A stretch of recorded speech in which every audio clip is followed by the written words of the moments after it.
اعوذ باللہ من الشیطان الرجیم بسم اللہ الرحمن الرحیم قل یا عبادی الذین آمنوا. دیکھیے پھر آگے آئیے، سیدھا یا ایھا الذین آمنوا نہیں ہے، یہ مکی صورتیں ہیں. قل یا عبادی الذین آمنوا، کہہ دیجئے اے نبی، اے میرے وہ بندو جو مجھ پر ایمان لائے ہو، اتقوا ربکم، اپنے رب کا تقوی اختیار کرو. جن چیزوں سے اس نے روک دیا رک جاؤ، اور تمہارے اندر اس کی رضا جوئی رہنی چاہیے. للذین احسنوا فی ہذہ الدنیا حسنہ، جو لوگ نیکی کی راہ پرورش اختیار کریں گے، احسان کی روش اختیار کریں گے، ان کے لیے اس دنیا میں بھی بھلائی ہے. وَأَرْضُ اللَّهِ وَاسِعَةٌ، اور زمین اللہ کی بڑی وسیع ہے. اگر یہاں رہتے ہوئے تمہارے لیے توحید پر کاربند رہنا ممکن نہیں ہے تو ہجرت کرو. انما یوفی الصابرون اجرہم بغیر حساب، یقیناً صابروں کو، صبر کرنے والوں کو ان کا اجر پورا پورا دے دیا جائے گا. یوفا بھی ہے، پورا دے دیا جائے گا، پھر بغیر حساب بھی. اس کا مطلب ہے مزید فضل جو ہوگا وہ بغیر حساب ہوگا، اس میں کسی حساب کا سوال نہیں. قل انی امرت، اب دیکھیے پھر وہ جو شروع کا مضمون تھا یہ اس صورت کا عمود ہے، کس طرح بار بار آئے گا. اب قل انی امرت ان اعبد اللہ مخلصا لہ الدین، کہہ دیجئے اے نبی مجھے حکم ہوا ہے کہ میں اللہ کی بندگی کروں، اس کے لیے اپنی اطاعت کو خالص کرتے ہوں. یہاں میں چاہتا ہوں تھوڑی سی وضاحت کر دوں. دیکھیے عبادت کے آپ یوں سمجھیے کہ ایک عبادت کا ظاہر ہے اور ایک عبادت کی اصل حقیقت ہے. پھر یہ کہ ایک اس حقیقت میں بھی ایک روح ہے اور ایک اس کا جسد ہے، ایک اس کے رسومات ہیں. رسم کہتے ہیں کسی شے کی ظاہری شکل. عبادت کی رسم جس کو مراسم عبادت کہتے ہیں، یہ مراسم عبودیت کیا ہیں؟ جس کی آپ عبادت کرتے ہیں، اس کے سامنے جھکتے ہیں، اس کے سامنے ادب کے ساتھ کھڑے رہتے ہیں، اس کے کچھ حمد کے ترانے گاتے ہیں، اس کے سامنے سجدہ کرتے ہیں. ان کو ہم کہیں گے مراسم عبودیت. رسم کہتے ہیں کسی چیز کی ظاہری شکل. یہ حروف ہے اور یہ رسم جو ہے رسم الخط. اسی طرح یہ قرآن اور یہ اس کا رسم عثمانی ہے، اس کا لکھا ہوا جانا جیسے کہ یہ رسم ظاہر ہے. تو ایک تو یہ چیزیں ہیں عبادت جسے دنیا میں سمجھا جاتا ہے عبادت، یہ مراسم عبودیت ہے. اصل عبادت جو ہے اس کا بھی ایک جسد ہے اور ایک روح ہے. جسد کیا ہے؟ اطاعت، جس کی عبادت ہے کلی اطاعت، ہم اطاعت، ہم وقت اطاعت.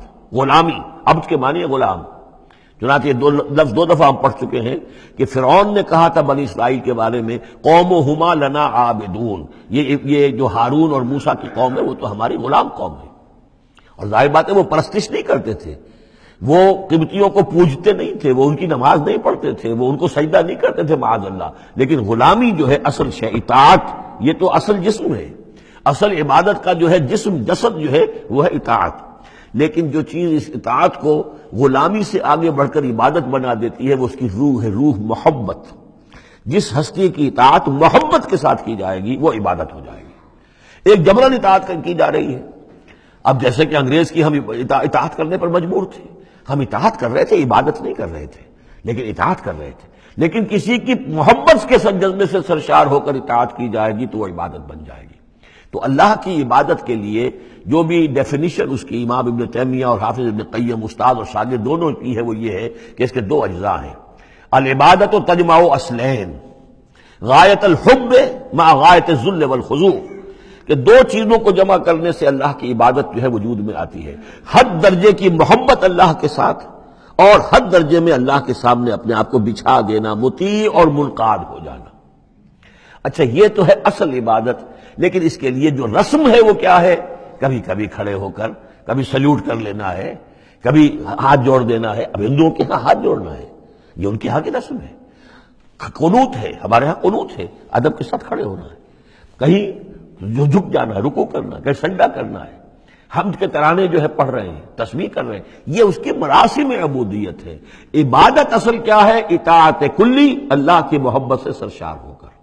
تو اس صورت کا جو عمود ہے وہ یہ ہے کہ اللہ کی عبادت کرو، اس کے لیے اپنی اطاعت کو خالص کرتے ہوئے. اطاعت میں آپ نے کسی اور کو شامل کر دیا انڈیپینڈنٹ آف ہم، اللہ کی اطاعت سے آزاد مستقل بذات اطاعت، یہ شرک ہے. اور وہ اطاعت اللہ کو قبول نہیں. وہ منہ پر دے مارے گا یہ مجھے 25% اطاعت نہیں چاہیے آپ کی. آپ لیجئے اپنے سر پاس رکھیے، مجھے تو چاہیے 100%. ادخلوا فی السلم کافہ. اور ہم سمجھتے ہیں کہ ہم 5-10% بھی ٹرخا لیں گے اللہ تعالیٰ کو تب بھی ہمیں جنت کو دے ہی دے گا. یہی ہے اصل میں ہمارا جو سارے سوچ کا فطور ہے یہ کل زندگی اور کل بندگی جو ہے اس کا تصور ذہنوں سے نکل چکا ہے. یہ تصور ہے جو اس صورت سے اب اس کی جڑ پڑ رہی ہے، اور یہ در حقیقت کلائمیکس کو پہنچے گا چوتھی صورت میں جا کر سورہ شورى میں. تو دیکھیے پھر آ گیا قل انی امرت ان اعبد اللہ مخلصا لہ الدین، کہہ دیجئے مجھے تو حکم ہوا کہ میں اللہ کی بندگی کروں اس کے لیے اپنی اطاعت کو خالص کرتے ہوئے. وامرت لان اکون اول المسلمین، اور مجھے حکم ہوا کہ سب سے پہلا مسلم، سب سے پہلا فرما بردار میں خود بنوں. یہ نہیں ہے کہ میں تمہیں فرما برداری کی دعوت دے رہا ہوں خود جو ہے میں اللہ کی نافرمانی کروں، یہ نہیں. قل انی اخاف ان عصیت ربی عذاب یوم عظیم، کہہ دیجئے مجھے تو خود اندیشہ ہے اگر میں اپنے رب کی نافرمانی کروں تو ایک بڑے دن کا عذاب مجھے آ پکڑے گا. میں اپنے آپ کو مستثنا نہیں سمجھتا، میں بھی بندہ ہوں. اگر میں معصیت کروں، اگر میں اپنے رب کی نافرمانی کروں، ظاہر بات ہے کہ یہ جو ہے اگر بہت بڑا اگر ہے، ظاہر اس کے حضور کا امکان نہیں، حضور کے لیے سمجھانے کے لیے ان لوگوں کو بتایا جا رہا ہے. قل اللہ اعبد مخلصا لہ دینی، پھر وہی.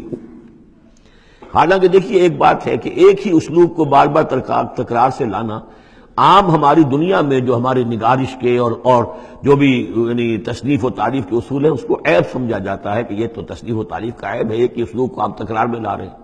یہ تو کمال اللہ کا ہے فصاحت و بلاغت کا کہ وہ لا رہا ہے اس کو بار بار، اور پھر کوئی بھاری نہیں گزرتا، بلکہ یہ کہ اس کے اندر اس کے اور حسن بڑھ رہا ہے.